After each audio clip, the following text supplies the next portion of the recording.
All right, well, good afternoon. I hope everybody's enjoying themselves. Again, my name is Glenn Brown. I'm the affiliate support manager at TaxSlayer Pro. I've been with the company about 8 or 9 years now. I wear many hats at TaxSlayer. My primary responsibility is relationships with our largest customers. But like I said, I do several other things, teaching, training amongst them. I work with our developers and our sales team to shape where the program is headed to meet the needs of our customers. So I love the seminar every week. It's an awful time of the year for me to be out of the office because we're ramping up, we're getting ready to deliver software, tax season's pretty much in full swing.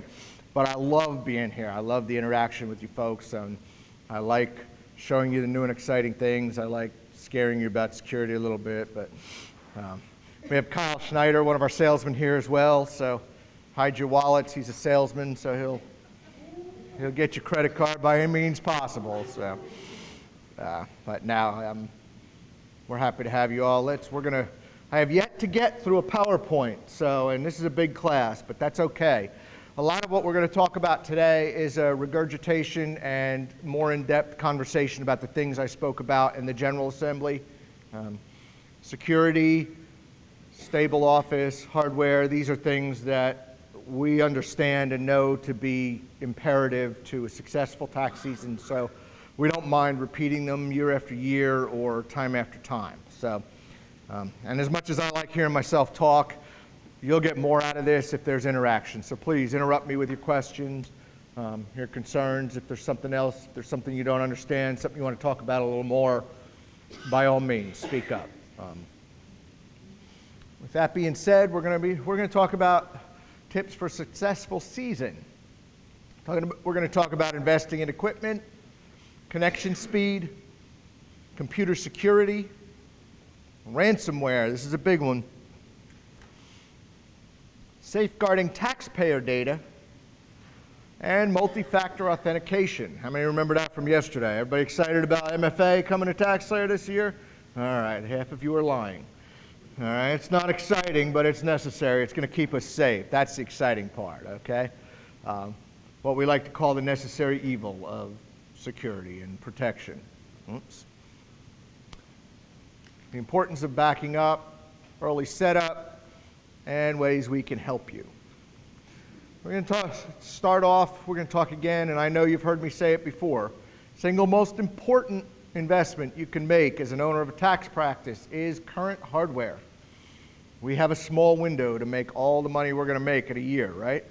Those of you who don't have other businesses, if tax is your primary source of income, we make all of our money in a relatively short period of time. So current hardware can make or break that. I'm talking mainly about computers and printers, but also scanners, all the other hardware you have.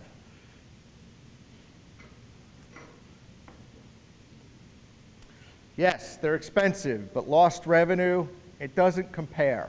One person walking out the door you can lose more than you would have had to pay for a brand new computer that would keep you working fast.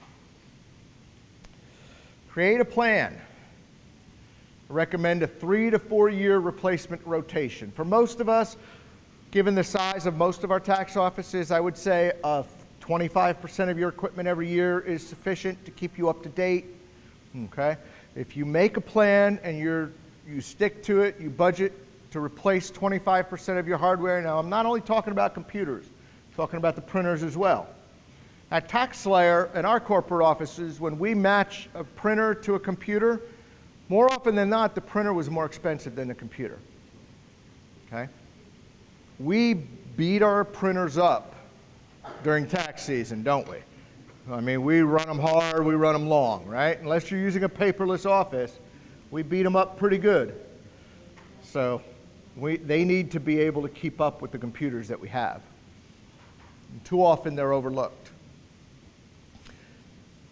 So if you replace 25% a year, you'll never have one more older than 4 years.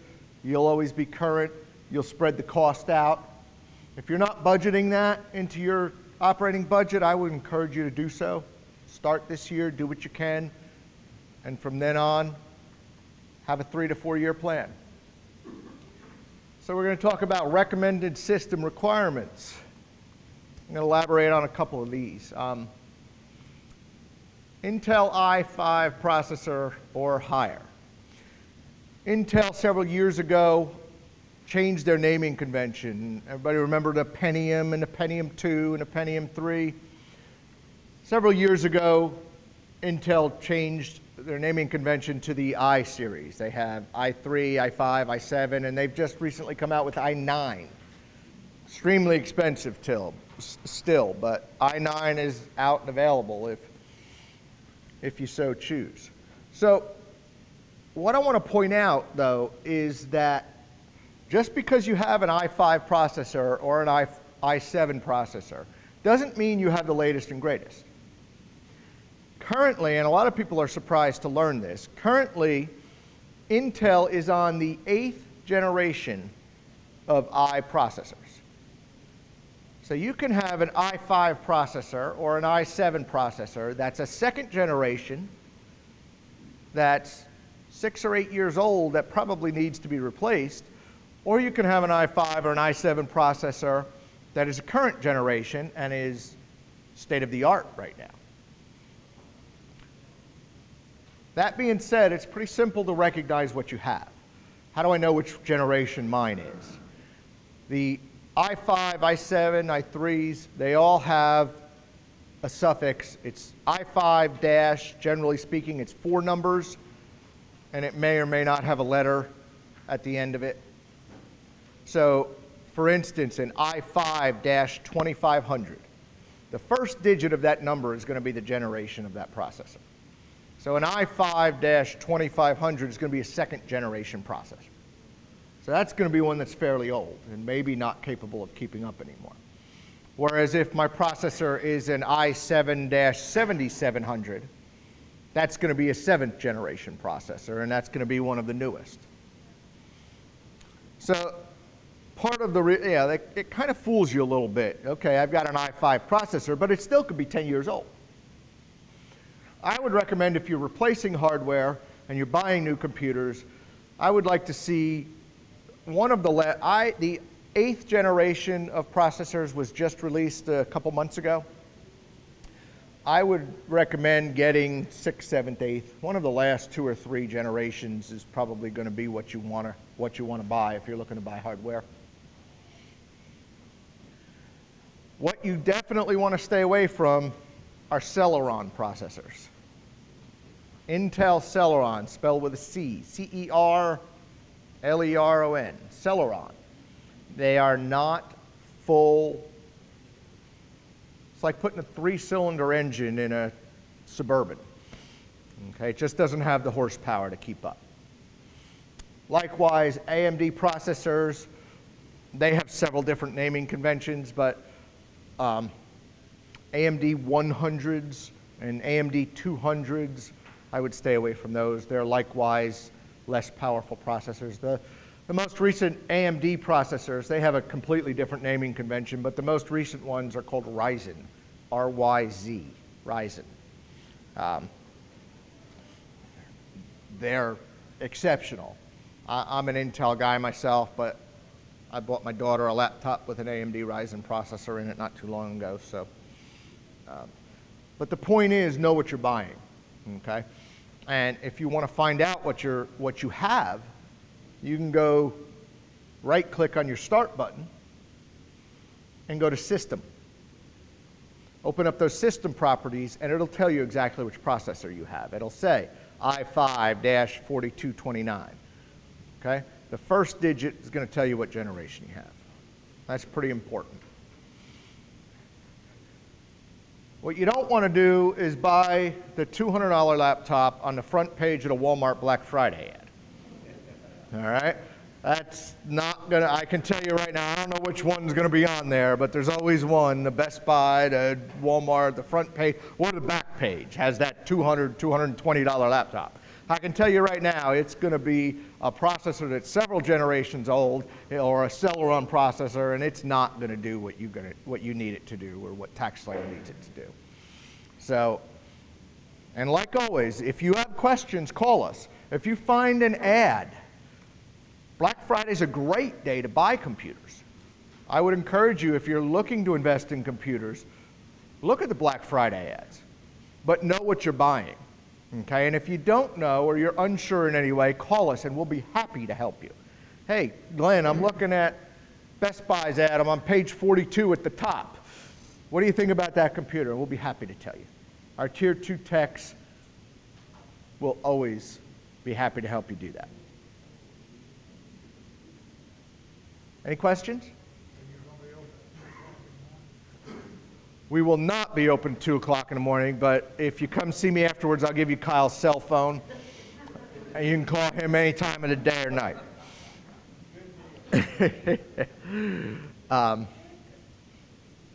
Or if somebody's building a computer for you, if you have an IT guy and he says, yeah, I'll build you a computer, call us, tell him, give me the specs in writing, I want to take a look at them. Call us. Send us the specs, email them to us, read them to us over the phone. We'll be happy to tell you. Yeah, that's perfect. Wow, that's a whole lot of power. You might not need that much. Or, you know, I'm a glutton. I build my own computers, so I have latest, greatest, top of the line. So don't ask me, but the other guys, they'll give you an honest answer. Yes, sir. When we get a new computer, do y'all still, if we call in, just monitor, Migrate it? Absolutely. Question was, if we get a new computer, if you buy a new computer, will we help you migrate TaxSlayer from the old one to the new one? And the answer is absolutely. In fact, we would prefer it that way. Okay? Because if you call us tomorrow and say, hey, I got a new computer, I need a migration. Now, it's going to take us a couple hours, depending on how many years of TaxSlayer you have. It's going to take us some time, so it's not something that, don't call us at 4:30 and expect us to do it that day when we close at 5. But we'll usually set up an appointment. It's something that, again, it depends on what you have and how much data you have to move, but it can take a couple hours. But we would prefer that you call us and let us help you with it, because it's much easier for us to do it, make sure it's done right today, than have to fix, now pardon me, but to have to fix what you did wrong January 15th. When neither you nor we have the time to do that, right? Call us. We are more than happy to help you. We will set an appointment and we will help you move from old to new. What we need you to do is buy the right computer and we'll help you pick it out, take it out of the box, set it up, install all of the Windows updates that are available. Because normally when you take a computer out of the box, if any of you have bought one recently, you know there's a lot of updates and they come in waves. Take it out of the box, you set everything up, all right, there's updates. There's 20 updates now. You get those, and then there's another 20 after that. Then there may be 30 after that. And when you have it completely updated, we don't want to take the time to sit on the phone with you through all these updates. It's something that you can do, but after that, we will migrate from old to new. Just make sure we have access to the old computer and the new computer, and we'll help you do that. Great question. Any other questions about that? I have a question. Yes. Hard disk, that's the same thing as hard drive, right? Correct. Correct. All right. So we want a processor if we're buying a new computer that's one of, yes, sir. For a backup system, what would you get? Another terminal or external hard drive? To back up TaxSlayer, I would recommend a flash drive. You can get a flash drive that'll hold 20 years of TaxSlayer for $20 or less. We recommend you buy one for every day, especially during tax season. Buy 7. Get a Monday flash drive, a Tuesday flash drive, a Wednesday flash drive. And the utility in TaxSlayer, the built-in backup utility, will back up every year of TaxSlayer all the way back to 2006. And we would recommend you do that every day during tax season. In the off season, it depends on what kind of work you do, how often you're in TaxSlayer, what kind of volume you do. If you're working every day and doing taxes every day in the off season, well then you should probably still back up every day. If you close your office down at the end of tax season and don't come back till the following year, then there's no need to back up if you're not using the software. Operating systems. This is another thing we need to spend some time talking about. Windows 10. Just like Intel has changed the naming convention of their processors, where they have first generation i7, second generation, and so forth, Windows has, with the introduction of Windows 10, has decided to take the approach similar to what Apple does. So instead of saying Windows 7, 8, 10, 11, 12, 13, we're going to see Windows 10 for a while. It's not going to be Windows 11 next year and Windows 12 the year after that. So a couple things about that. One, the good news is we don't have to reinstall a whole nother operating system to upgrade anymore, because they're going to upgrade the operating system through the update screen, through the update utility, the Windows updates. So to have the latest and greatest operating system, all you have to do is have Windows 10 and keep it updated. Okay? The downside is you could have a pretty old version of Windows 10 that's not quite as stable and secure as the current version and not even realize it. Okay? So Windows 10's been out for a couple years now. And if you haven't kept up to date, they release what they call an anniversary update every year. And it usually comes out about September and October. And so that is in lieu of a new operating system with a new name. They just release a new update, an anniversary update for it. So to find out which version of Windows 10 you're running, you would go to Settings, System, and About. Say that again. You would go to Settings, and you can get to Settings from the Start menu, then System, and then About. And on that page, it's going to have a version. Your version might be something like 1511, 1603. The most current version of Windows 10, I can tell you, is 1709. It's important to keep Windows 10 fully updated. Yes, sir. I'm sorry? Sure. It's Settings, then System, and then About. About. Like you're about to fall asleep. Settings, System, About. And the current version is 1709.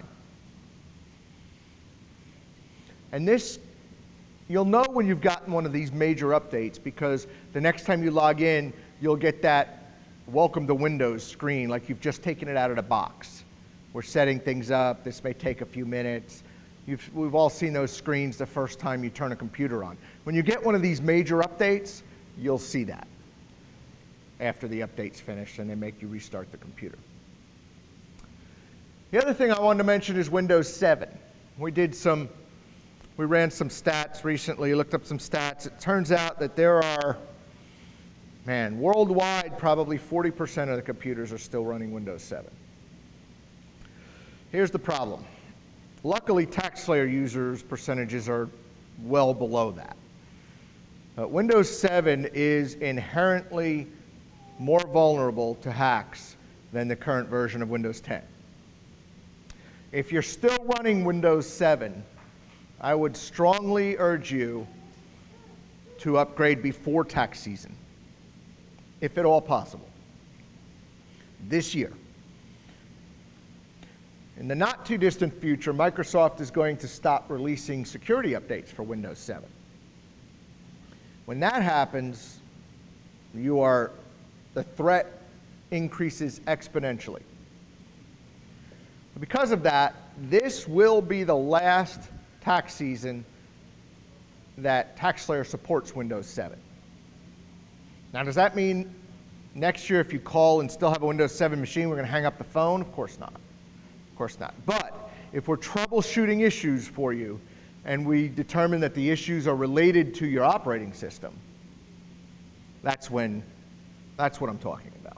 That's when support will end. But I strongly urge you, if you haven't already, moved on from Windows 7, do it now, if at all possible. It is much more vulnerable than the current versions of Windows 10, just because of the architecture that was used to create it and the advancement in the cyber criminal world. It's unfortunate, but it is absolutely necessary these days to keep up from a security standpoint. We now, for the last several years, we've had an entire department, an entire division of TaxSlayer that's devoted to our security and yours. So, any questions about that? All right. That may come as a shock to some of you, but it's important. So 8 gigabytes of RAM is what we recommend. I probably would, if I was buying a computer today, I'd probably want at least 16 gigabytes. RAM is something that's inexpensive to bump up from a price point, but will increase performance. It's good bang for your buck, so to speak. Just about anything you buy today is going to have a hard drive that large or higher, unless you're getting a solid state drive. Does anybody know what a solid state drive is? Everybody know what a solid state drive is? No?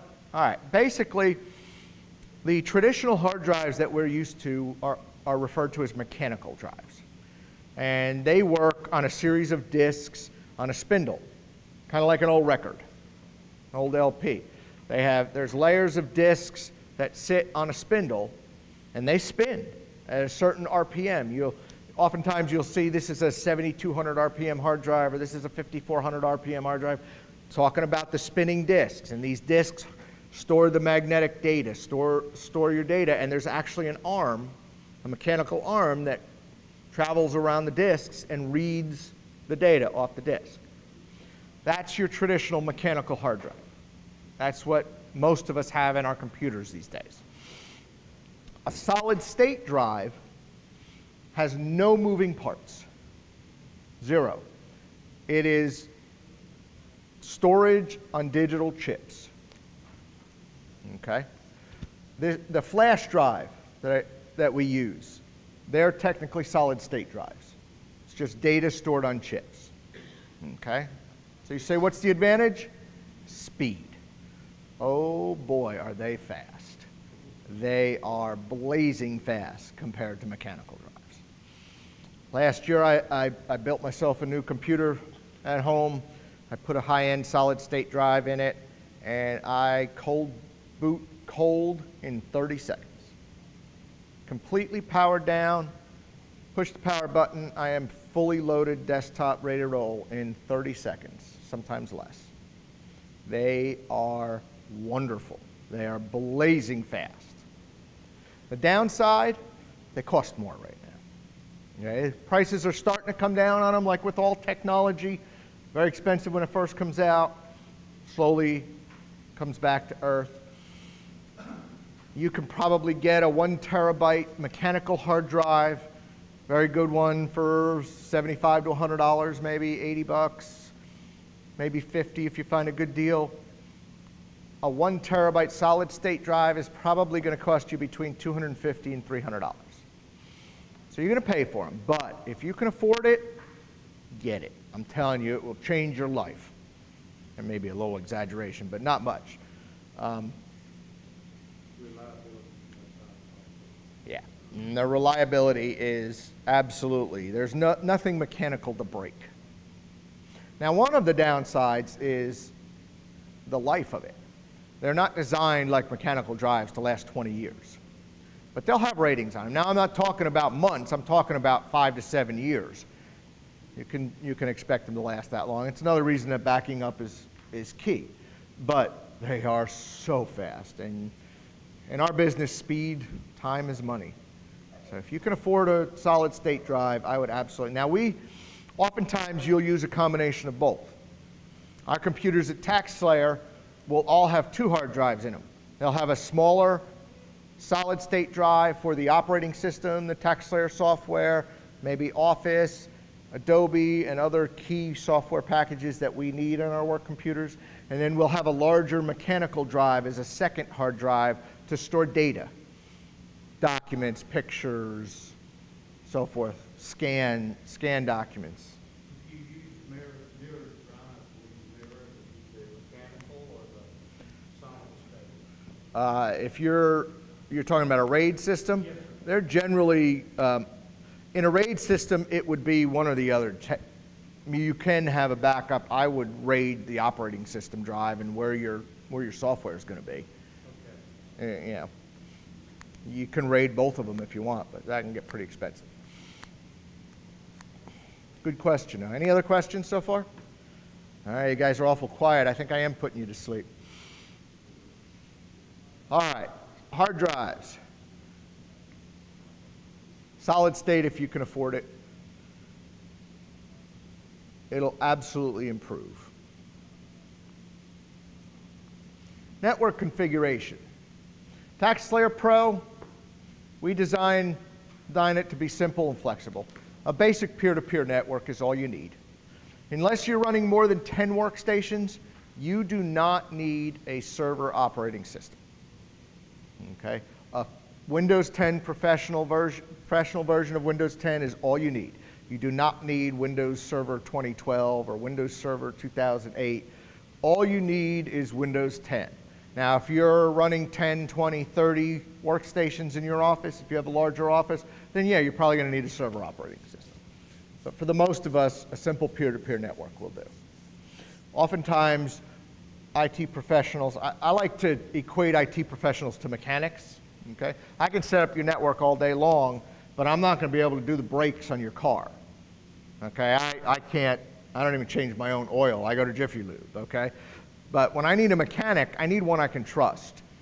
Okay? Because the guy I take it to, if he tells me my flux capacitor is gone and it's going to be $1,500 to replace it, I don't know that from a wheel as far as what he's talking about, so I'm not going to be able to tell if he's telling me the truth or if he's just taking me for a ride.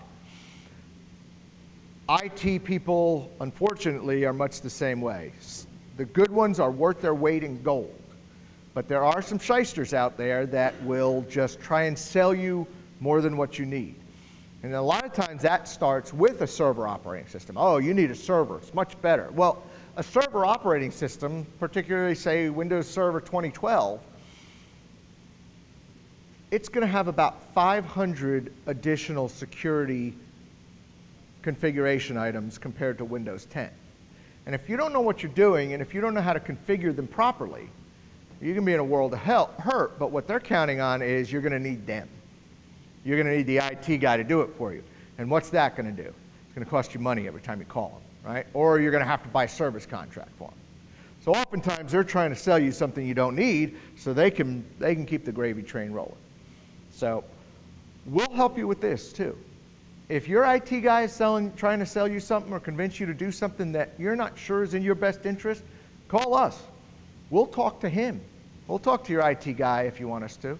We'll let you know if he's trying to sell you something you don't need. Now, oftentimes you may need more than TaxSlayer needs for one of your other businesses.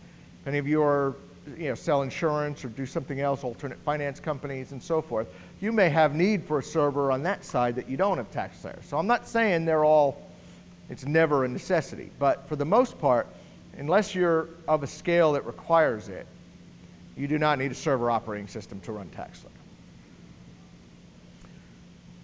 But if you're going to put us on the phone with your IT guy, okay, please let us know if it's your brother-in-law or something so we don't offend. All right? We've had cases where we come back and say, I'm sorry, Mrs. Jones, that guy had no idea what he was talking about. You need to dump him and get somebody else. He's like, well, he's my brother. Can't fire him, so then, everybody's embarrassed at that point. But we'll help you if you need it.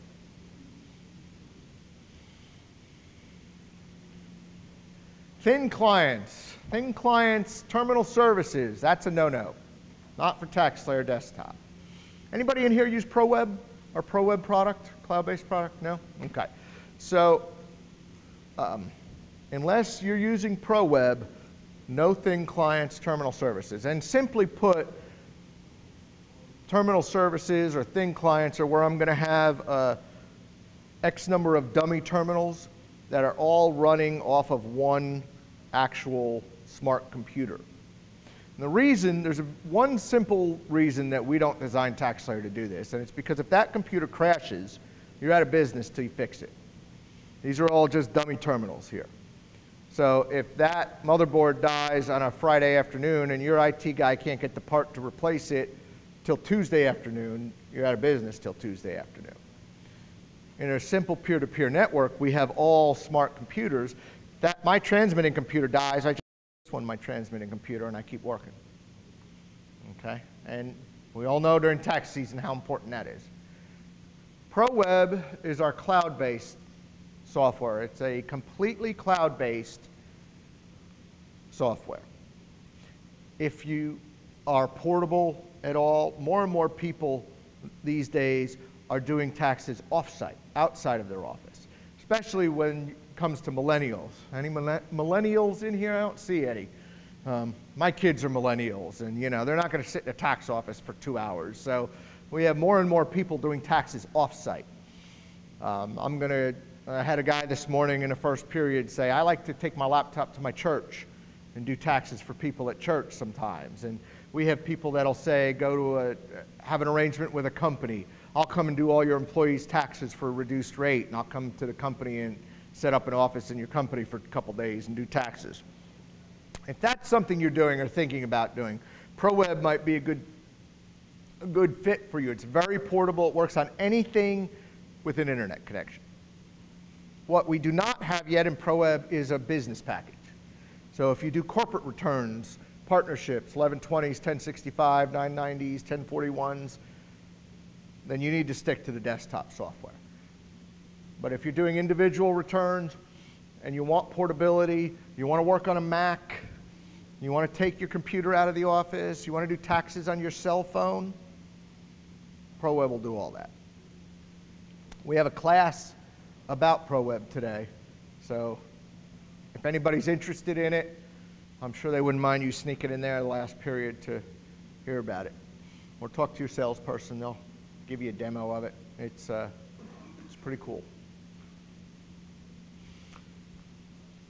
Again, we've talked about this ad nauseum, but it's too important to overlook, and you should be on a 3 to 4 year turnaround time.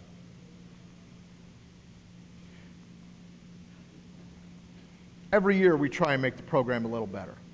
Every year we try and put a little more into the program, make your life a little easier, allow you to sell more ancillary products, allow you to grow the bottom line, allow you to keep revenues rising. The cost of that is a more complex piece of software every year. So if we're adding more power, more horsepower to the software, it makes sense that your computer has to keep up with that. And this is one of the reasons that it's imperative to keep up-to-date hardware. Some of the do's and don'ts about new equipment. Contact us, like I've said a couple times already. If you're looking at something, you want a second opinion, you're not sure if it's something that's going to fit your needs, call us. We'll help you decide.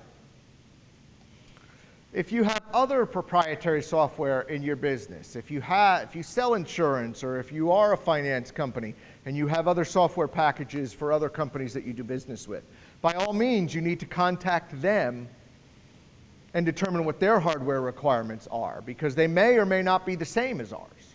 They can be vastly different from one to the next. And something a lot of people overlook too. When I'm buying a computer today, I shouldn't consider where my business is now. I want to determine where I want to be in 3 or 4 years, and that's what I want to determine what I spend my money on. Where am I going to be the next 3 years? Where am I going to be in 4 or 5 years? Keep that in mind when you're trying to decide what you need or want as far as hardware goes. And like always, determine your budget.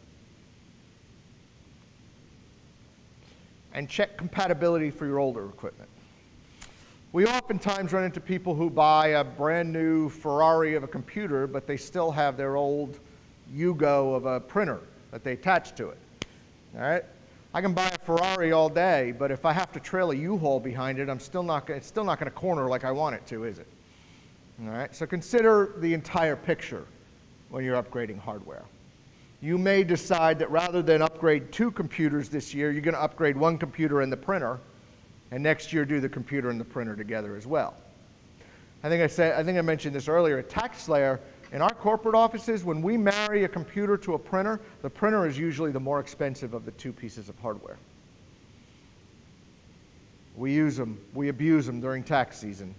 We need the ones that are going to be rated for what we do with them. Okay? And if you're going to buy a cheap computer, I would encourage you to buy two. One to use and one on the shelf in the back for when this one breaks. Because they will. If you're going to buy an $80 LaserJet printer, buy two. Keep one on standby. I'm dead serious about that too. And we want LaserJet printers, right? No inkjets. Okay? Two reasons. The most important reason we want LaserJets is they are much, much, much less expensive to operate. Much cheaper to operate. Okay? Now you look at the toner cartridges and you say, what, $80 to $100 for toner cartridges? That seems like a lot of money. But that thing's going to last forever compared to the ink that you're going to buy for inkjets. And the second reason is if you're offering bank products and you're printing checks, laser printer, checks printed with LaserJets can't be altered like inkjets can. Okay, they're burning into the paper when you're printing with LaserJets. Inkjets are just printing ink onto paper, and the fraudsters that are experienced enough can remove that ink and replace it with whatever they like. So, laser printers all around. Some of the don'ts. Don't ask the guy at the store what you need. Chances are he's 12 and he's going to sell you whatever he makes the most money off of, right? Ask us, don't ask him. And again, like I said earlier, don't look for the lowest price. Don't call me saying, hey, I got the front cover on Best Buy. I found this $200 computer. Well, of course you did. Well, you know what you got? You got a $200 computer. We've got to look forward. Remember, technology's changing all the time. We've got to keep looking forward. There's certain features that will help you compared to their price. RAM's one of them. Buy as much RAM as you can possibly afford. The boost that you get in performance compared to the price from doubling the RAM in a certain computer is well worth the investment normally.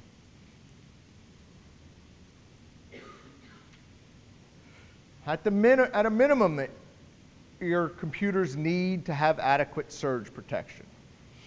And I would recommend, at a minimum, at least your transmitting computer has a UPS, or an UPS, as many like to refer to them as. These are battery backup and surge protection.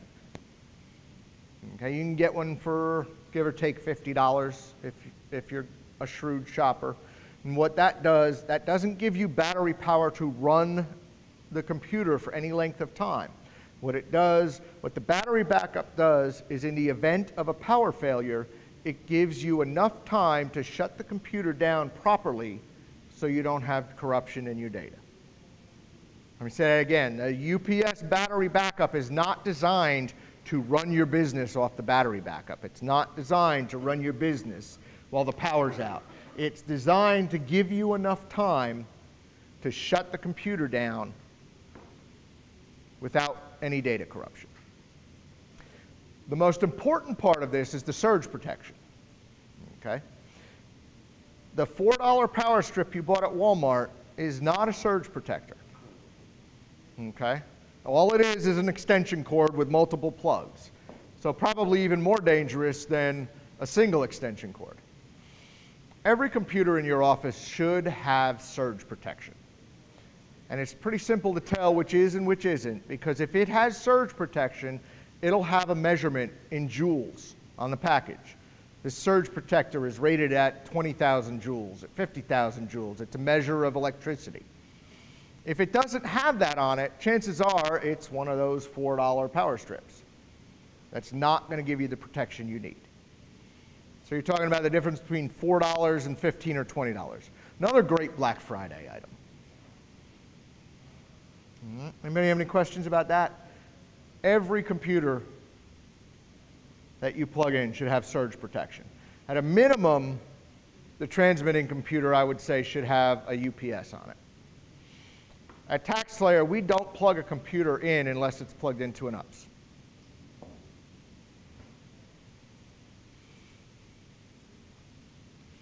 Some FAQs, biggest considerations. Again, I've said this before, processor speed, you can't change the processor. You buy a computer with a Celeron processor, you are stuck with a Celeron processor in that computer, period, for life. Okay? Especially if you're buying a laptop. Sometimes desktops can be changed, but it's not something you want to do unless you're proficient at it. It's like, I'm not a mechanic, but I'm going to try and replace the engine in my car. You don't want to do that. I had a friend once try and do brakes for another friend, and he put them on backwards. Actually put them on backwards. He drove around for a couple days and said, Steve, this is making this terrible noise every time. He's like, oh, they're just breaking in. Took it to the mechanic, they were on backwards. Processor speed is not something you want to change. RAM, something you can upgrade in a desktop easily. Sometimes you can in a laptop, sometimes you can't. The thing about a laptop is, too, a laptop generally has 2 memory slots. And more often than not, when you buy a computer, both are used. So if you're buying a laptop, one of the questions you should ask is how many of the memory slots are being used by the RAM. So if I buy a laptop with 8 gigabytes of memory, does that computer have one 8 gigabyte chip in it, or does it have 2 4s? If it has 2 4s and I decide I want to upgrade, I've got to remove the memory in there and buy entirely new memory.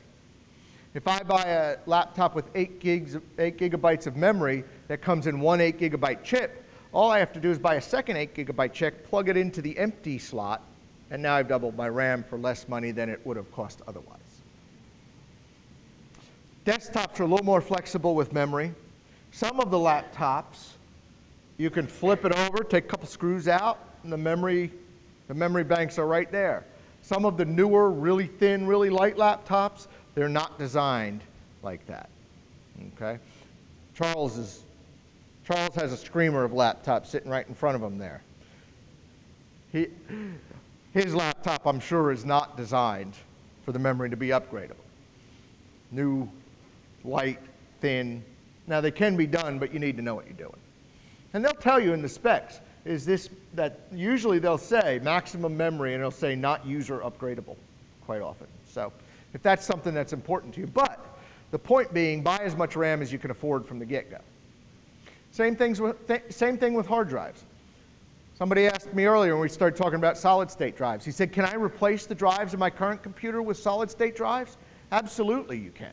Absolutely. All of my personal computers I've replaced. The ones I didn't buy with solid-state drives, I've replaced with solid-state drives. Now, some of them are easier than others. Desktops, pretty simple to replace the hard drive with a solid state. Laptops, it depends on how they were designed. Some of these newer thin laptops, for instance, this Surface Pro that I'm using today, not real easy for me to upgrade the hard drive size on that. But some of the laptops, you flip them over and look at the bottom of them. If they've got a number of panels on them that come off with a couple screws, then they're easily upgradable. You take the little plate off, the hard drive's right there. You pull it out, put the new one in, you're done. Okay, if you're going to buy a solid-state drive, look for one that comes with cloning software. Or if you're going to upgrade your drive at all in your computer. Some of them come with, many of them will come with software to clone the old hard drive to the new hard drive. This way, when you're done, you're right where you left off with the old one. You just have a better, larger, faster hard drive. But some of these things, like RAM, again, buy as much RAM as you can afford, buy as much processing speed as you can afford. Again, we've talked about this ad nauseum, 3 to 4 years. Now, if you're buying the latest, greatest, if you're spending $5,000 on your desktop or your laptop, you may get 5 or 6 years out of it if you maintain it properly. Okay? But the sweet spot price point for computers is usually somewhere close, but not quite at the very top of the echelon. And that's, you're basically going to, and if you're buying the one on the cover of a Walmart flyer, you might get a year out of it before you're going to be hating life. Fair warning. And again, printers, scanners, they're usually on the same type of life cycle that your computer hardware is on. You guys are awful quiet. Am I putting you to sleep? Can't afford to update my entire office. What should I do? Again, start small. What time do we go to here? 2:15? All right, I've got some time left. Develop a plan, 25% this year, 25% next. Before you know it, you'll have all updated equipment. You'll spread the cost out of over several years. Yes, sir. About replacing the old computer. When you have you use data from a computer and you try to replace it, what would you suggest to do with the data on that old computer? You just dispose them or? Okay, that's a very good question. He's asking if I replace the computer, what do I do with the data on the old hard drive, on the old computer? Well, first, the first thing I'll say is if you're buying a new computer, help us migrate to the old to new. Let us help you migrate old to new, okay? We'll help you decide whether you're buying the correct computer. But after that, after you've bought the computer, you take it home, plug it in, turn it on, get all of your Windows updates. Because oftentimes when you take the computer out of the box, there are anywhere from 20 to 100 different updates that need to be installed, depending on when that computer was manufactured. So install all the Windows updates, and then call us. It could take a couple hours, but we will help you migrate from the old computer to the new computer. And we'll get you up and running the way you're supposed to be on that new computer. As far as what to do with the old hard drive, if you want to dispose of it, anybody know what did I tell you guys last year? How do you dispose of a hard drive? What? Burn it up? Well, you can burn it up, but they're usually going to explode if you try and do that. Drill a hole in it. You can wipe it, you can erase it, you can format it. Data is data and it never disappears, okay? I had somebody in the last class say, I have a piece of software that wipes it 12 times. Is that good enough? No. Probably. No. But I wouldn't count on it, okay? And it's fun. Take a drill, put a drill, right? Remember I said it's like a record, right? So the center of the hard drive is the spindle. So go a little off center and drill a hole through it. Yes, sir. Yes, sir.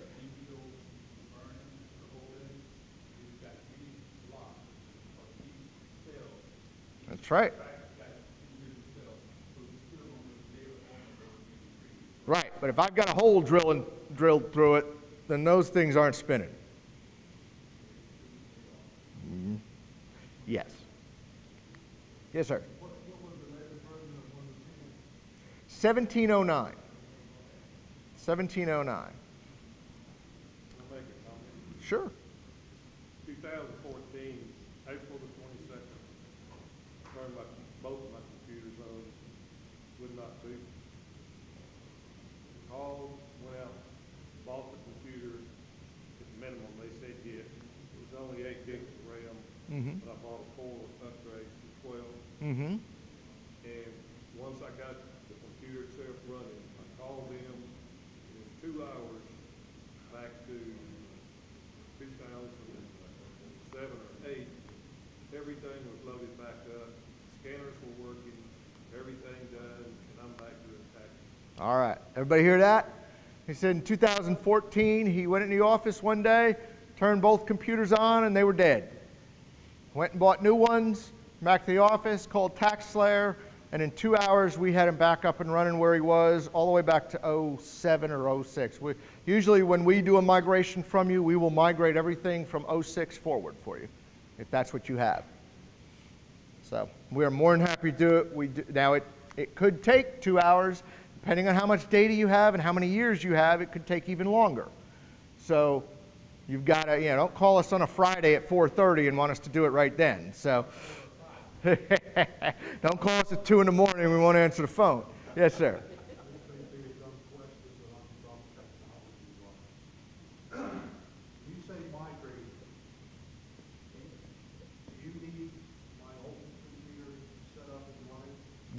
Yes. We need access. Well, yes and no. That's the best case scenario. The best case scenario is you call us and you have the old computer and you have the new computer, and we can touch both of them.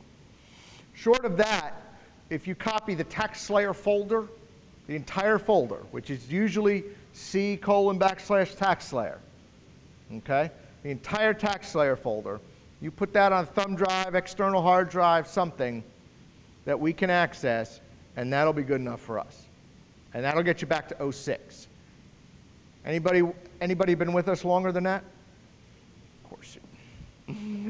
So prior to 06, we installed in the root directory. So that we're probably not going to migrate you from. Okay? We can give you instructions on how to do it. It's simple. It's just there are 7 or 8 different folders in the root directory of the hard drive for every year of TaxSlayer prior to 06. But we'll get you from 6 forward, we'll get migrated. So when we're done with you, you'll be sitting in the exact same spot you were on the new computer that you were on the old computer, as long as you have the data intact for us to access. Yes, sir? But they get all my stuff, the backup. That we have. Right. Everything. I mean, I had, I did have an external hard drive with backup. They said, don't worry about it, we'll do it all the data. Yep. We keep, now here's the other caveat to that. We only keep current plus 3 prior years, because that's all the IRS requires you to keep. Ever since North Carolina was hacked, the state of North Carolina was subject to a hack several years ago. And ever since that, our owners made the decision that we're not going to store any more data than we need to for our protection and for yours. So we keep current plus 3 prior. So once we release 17, we'll get rid of 13. Once we release 17 in a couple weeks, we will keep 16, 15, 14. And we'll purge 13 from our system. The IRS says you have to have current plus 3 prior. Banks often want you to keep 5 years. I don't know why they don't follow suit with the IRS, but I can't speak for them. But we keep current plus 3. So if you have further back, we'll be happy to migrate it back to 06 for you. Otherwise, we can provide you, and what we have is e-filed returns. We don't have amended and paper and all of that. Talk a little about internet connection speed. Again, if you're running a Ferrari of a computer on a Honda of an internet connection, you're not going to be happy with the results. Okay? Broadband now, the FCC considers broadband at least 25 Mbit download. I would recommend you getting 25 to 50, somewhere in there for your business at a minimum. I usually run about 100 at home. We recommend a minimum of 10. 10 is sufficient. It's not great, depending on the size of your office and your volume. If you're a 1 or 2 man shop, 10 Mbits is probably going to do you well, depending on what else you're doing with it too. And it also depends on what other software products you're running. If you're running an insurance business and that's all on, much of that is online these days, that may require you to have more bandwidth. But again, like anything, get the fastest, purchase as much bandwidth as you can afford. Get the fastest internet connection you can afford. Does everybody understand that every time you open the software, it calls home? How many knew that?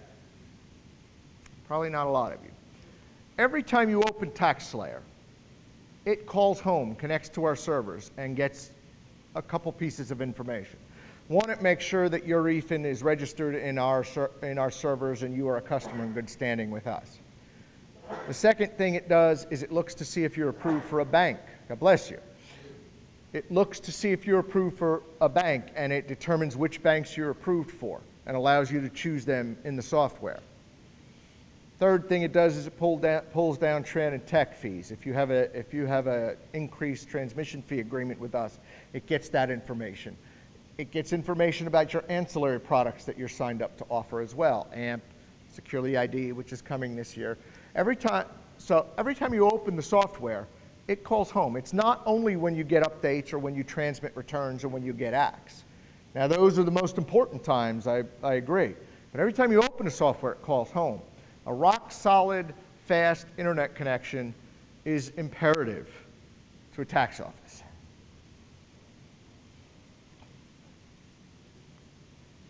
All right, what can I do to help protect the data?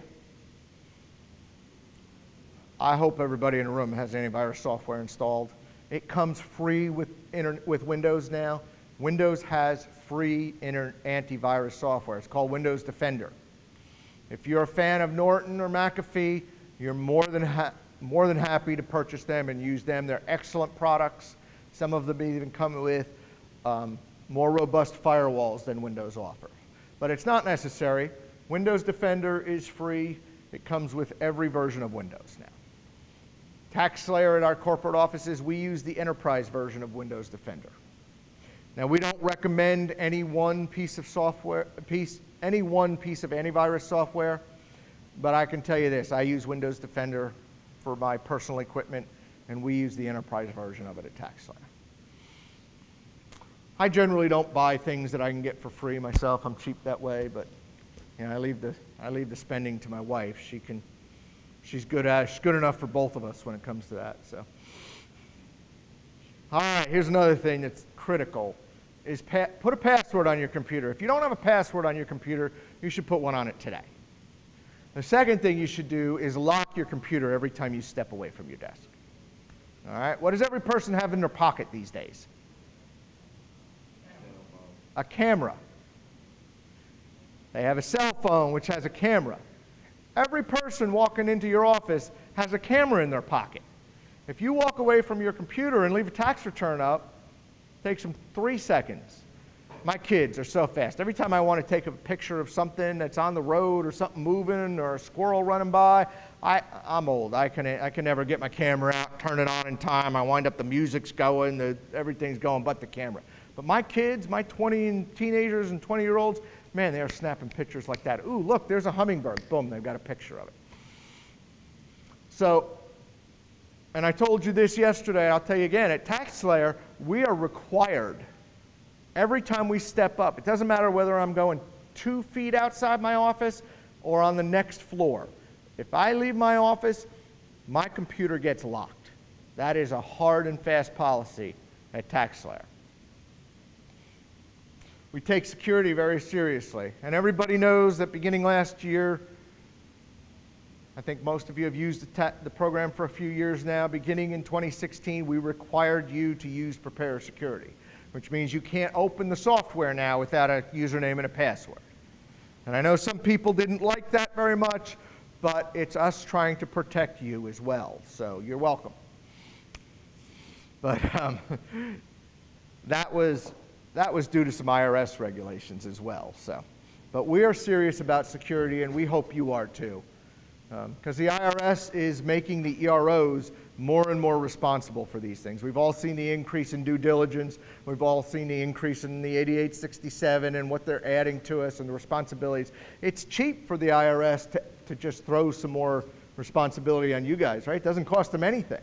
Saves them money. They have to hire fewer people. They have to hire fewer investigators. We'll just make the EROs be the policemen. So we in the industry, and when I say we, I'm talking about TaxSlayer and our fellow competitors, we lobby the IRS on your behalf about these things all the time. And we're very successful at many of them. All right? And the ones we're successful about, you'll never hear about. Okay, the IRS throws proposals for regulations out all the time to the software industry, and we push back and we lobby and we fight on your behalf as much as we possibly can. Fortunately, we don't win every one of those battles. All right, so firewall and antivirus.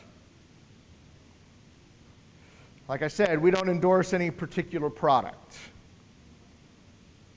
But we're happy to talk to your technician. There are a few that don't work well with TaxSlayer.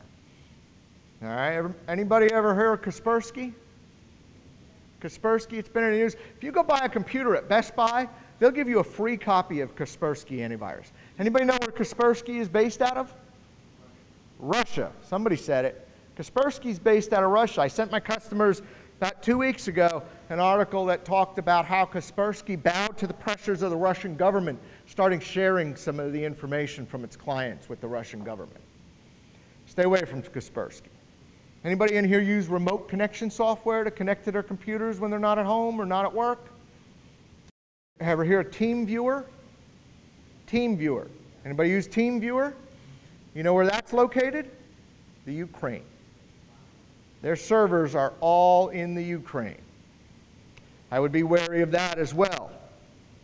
There are other, not free, but there are other connection mechanisms that will do everything TeamViewer can that are much more secure. LogMeIn is what we use at TaxSlayer. It's not free, but it's an outstanding product, and it's not prohibitively expensive. The GoToMeeting, GoTo products are also very good. And there's a number of free ones out there. I can't speak for all of them, but we use LogMeIn at TaxSlayer. We're very happy with it. You can get a personal license for that for not maybe less than $100 a year.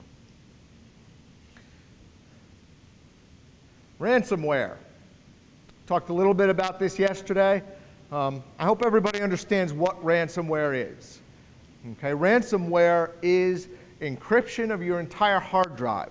This is a technical definition, form of malware in which the data on a victim's computer is locked, typically by encryption, and then they demand payment for the encryption key. The encryption key is like the password to unencrypt the data. It's the cipher that's used to read the data and understand what the data says. And without the access key or without the encryption key, if you are the subject of ransomware, your data is gone forever. Okay? It's growing. It's becoming an epidemic in the country. If you haven't been attacked, somebody hasn't tried to attack you with ransomware yet, they will soon. All right? The biggest combat tool we have against ransomware is a good, consistent backup of your software. If for some reason you're the victim of ransomware, and the last couple years we have seen it time and time and time and time again, and it breaks our heart every phone call we get, something's wrong with my computer, and we connect and we can, this is ransomware. It's sad when you don't have the backup, because you're either going to pay or you're going to lose it forever. If you have the backup, you can thumb your nose at the hackers, and at worst, you're going to have to buy a new hard drive. I can't stress backups enough as a combat tool to ransomware. Without it, your choices are to pay or lose everything. And they'll give you a deadline. If you miss the deadline, sometimes they'll double the fee.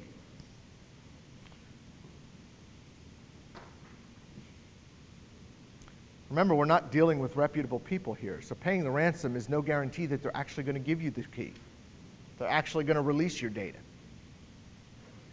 And if you do pay the ransom and they do give you the key and you do get access to your data, you're more likely to be hit again down the road because they know you're a willing target. They know you're an easy target. They know you pay. They know you'll pay. So how else can we combat this? Best practices.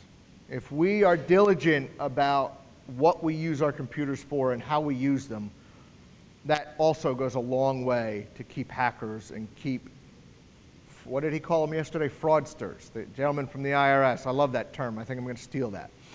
Keep the fraudsters out of your computer. Okay? Your kids, your grandkids shouldn't be watching YouTube videos or Netflix or on Facebook on your work computers.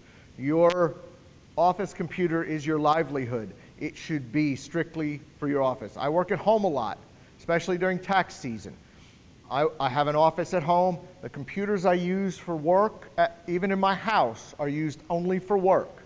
They're not commingled with the computers that I surf the internet or the computer my wife comes, Well, my wife's not allowed to touch my computers, but that's me. I'm a tech geek, so I'm a little anal about that stuff. But your work, the point is your work computer is your work computer. Okay, I had one in the last class said, so I have a niece or nephew that often comes to my office after school and they've got to do their book report or their homework. What should I do? Well, you know what? That $200 laptop on the cover of Walmart's Black Friday flyer, get one of those and let your niece do their homework and do her book report on that computer. Because if that computer gets infected, you can toss it and go get another $200 computer and you're out $200. Okay? The other thing is don't connect it to your network. Right? If you connect it to your network, that computer gets infected. Depending on the infection, it can spread across your network to the rest of your computers. All right? So we've all heard the term, you're only as strong as your weakest, chain's only as strong as its weakest link, right? Same thing with your network. Okay? Another person today asked me, should I let my customers connect to my Wi-Fi in my office? Wow. No, thank you.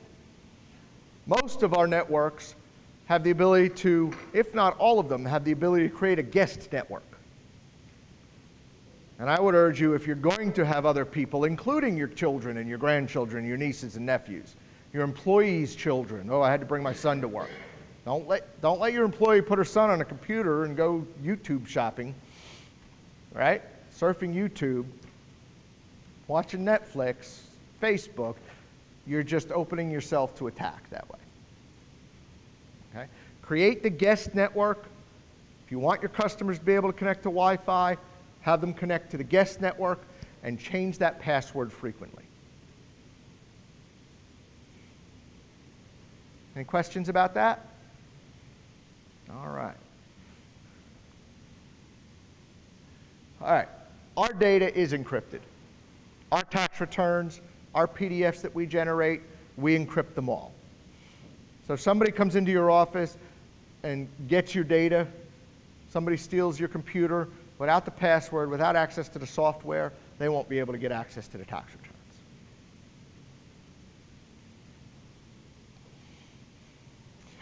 Again, Prepare Security. Beginning last year, we required you to use Prepare Security. This means that nobody can access the software without a password now. Safeguarding data. What time are we going till this class? 2:15? All right, we're about out of time. Anybody have questions? Publication 46 describes how it's your responsibility to safeguard the data of your clients.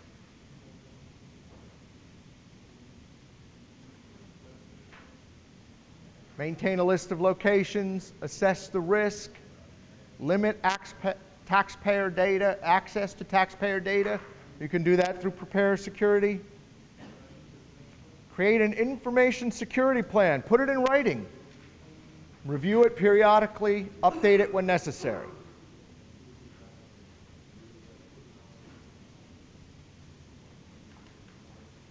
The last thing I want to talk about before I let you go is MFA, or multi-factor authentication.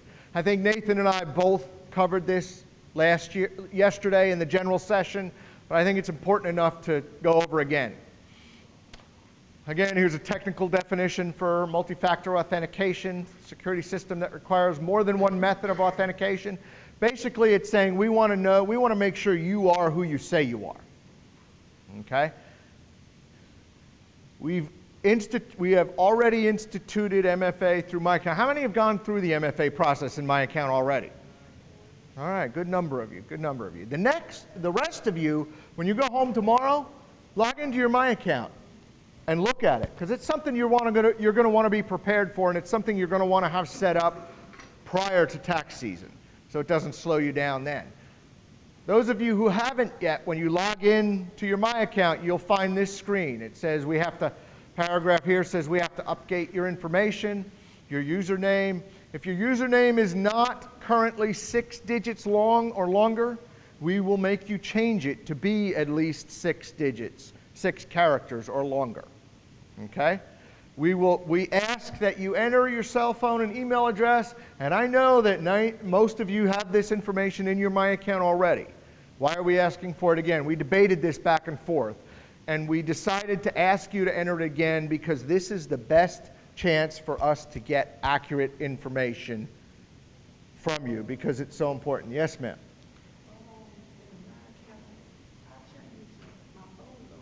Mm-hmm. Not the same as in my account, so do I have to contact y'all and let y'all know? You can update your phone number in my account yourself. Oh, I can't. You can. Yes, ma'am.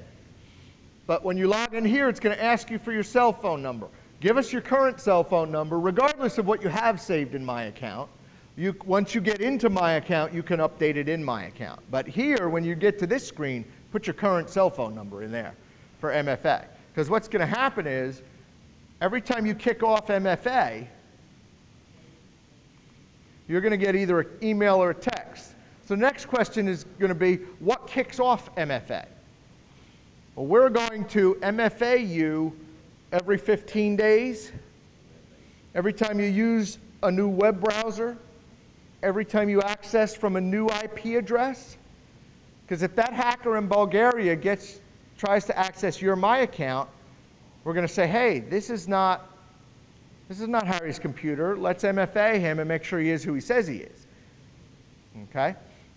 New browser, new computer, X number of days. The STIGs actually state, and eventually we will have to conform to this, that if you haven't accessed it in the last 24 hours, that you'll get MFA'd the next time you access it. So MFA is coming to all TaxSlayer products and services eventually. Today, this year, My account, ProWeb. So when you get MFA'd, you'll get this screen. You'll choose email or text, send the code, enter the code here, and you're in. And it's as simple as that. It works well. We've thoroughly tested it. We've all gone through it. It's been out for a few weeks now.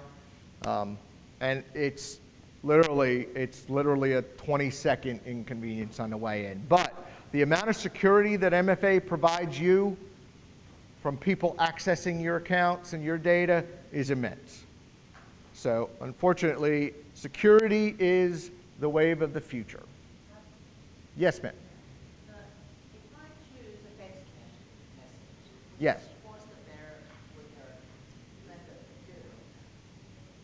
And then next time I need to verify who I am and my cell phone is lost. Is lost? Well, I'm just building a scenario. Okay. Will you then try with the other alternative, with an email? Yes. You choose this every time you get MFA. Every time. And the code that gets sent only lasts for a certain period of time. That number escapes me right now, but it's a matter of minutes. It's not days. So if I MFA with text message today, nothing's stopping me from doing it with email tomorrow. Folks, I think we're out of time. You've been terrific. Thank you very much.